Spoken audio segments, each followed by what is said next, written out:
Nama saya Faras Firman Aryaza Bilahi.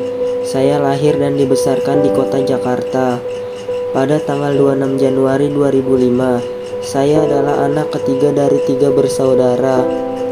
Pekerjaan ayah saya adalah buruh, sedangkan ibu saya sudah meninggal sejak saya masih kecil. Sampai saat ini, saya dirawat dan dibesarkan dengan ayah saya. Saat yang seharusnya saya memasuki sekolah tingkat dasar, saya belum bisa karena ayah saya sibuk mengurus sekolah kakak dan abang saya. Hingga akhirnya kakak saya mendaftarkan saya sekolah. Saat itu, saya baru memasuki sekolah dasar di umur 8 tahun.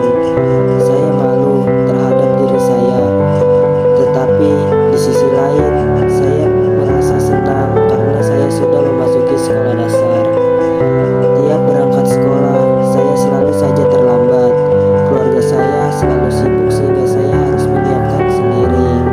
Bahkan saat pengambilan rapot kenaikan kelas, ayah saya tidak bisa hadir. Hingga akhirnya kakak saya yang mengambil rapot saya. Hari-hari saya jalani meskipun terkadang saya merasa bahwa hidup saya tidak terarah. Dan tahun ke tahun saya jalankan. Saat saya lulus dari jenjang sekolah dasar, akhirnya ayah saya mengambil rapot saya untuk kelulusan saya. Saya mendapatkan NEM yang cukup tinggi sehingga saya dapat melanjutkan jenjang berikutnya dengan mudah. Saya keterima di SMPN 135 Jakarta. Keluarga saya merasakan kebahagiaan yang jarang saya lihat. Hingga saat itu ayah saya sudah tidak bekerja.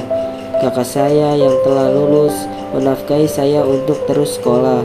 Saat itu kakak saya kerja di restoran. Saya merasa senang meskipun saya tidak pernah merasakan kasih sayang seorang ibu. Terkadang saat saya pulang sekolah, saya suka mengunjungi makam ibu saya.